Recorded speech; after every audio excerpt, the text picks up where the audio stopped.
Have you ever wondered why some people seem to receive tangible benefits from their spiritual practice while others see little change? Have you considered that the difference might not be in the practice itself, but in the readiness of the heart that engages it? Welcome back, dear friends. Today we are diving deep into the Universal Gate chapter, a text revered for its boundless compassion and transformative power, and we will uncover why 4 kinds of people in particular are almost certain to receive blessings from reciting it. 2 insights will guide us.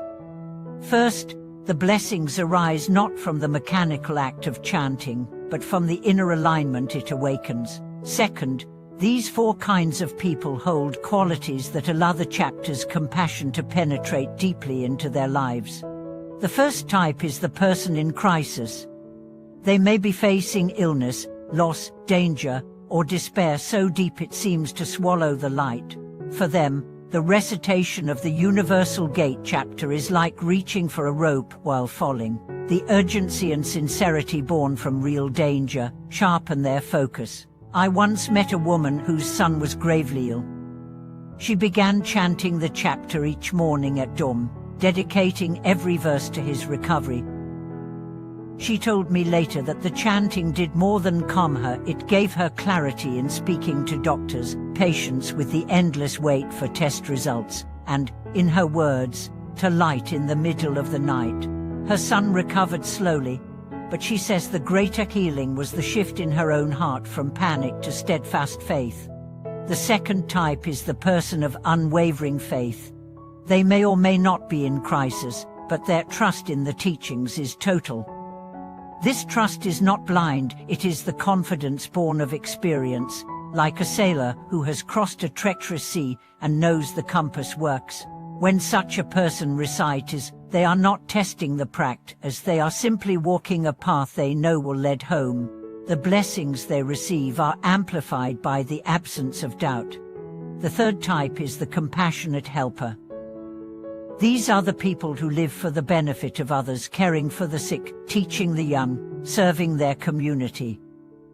For them, reciting the Universal Gate chapter becomes a way of replenishing the well from which they draw. I remember a nurse who worked in a busy urban hospital.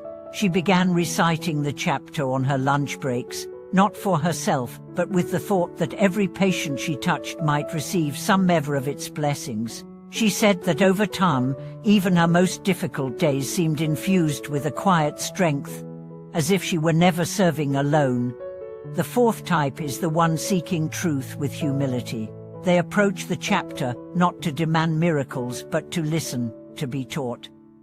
They may have questions, doubts, or confusions, but they hold them lightly, allowing the text's images and rhythms to work on them without resistance. For them, the blessing often comes as insight, a sudden clarity about a life decision, a softened attitude toward someone they resented, a renewed sense of purpose. All 4 types share a common thread: sincerity. Whether born of crisis, trust, service, or humility, sincerity is the vessel that carries the blessings. Without it, recitation becomes a dry repetition of words.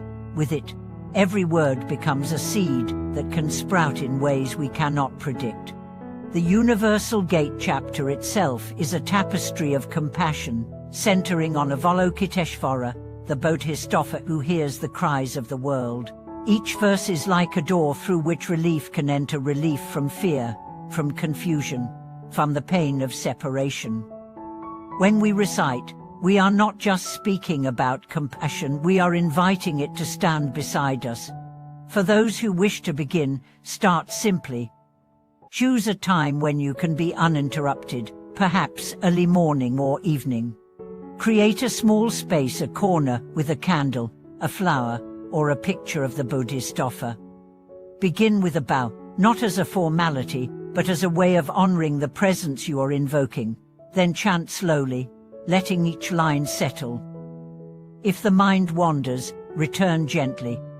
At the end, dedicate the merit outward, sending the blessing into the world. Over time, you may notice shifts not only in yourself but in your circumstances. The crisis may ease, the path may open, the heart may grow lighter. These are not always the blessings we expect, but they are often the ones we most need.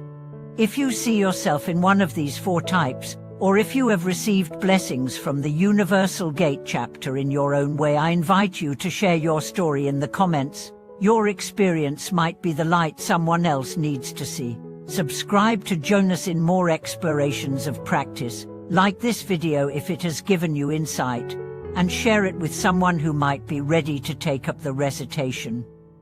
Thank you for watching this video.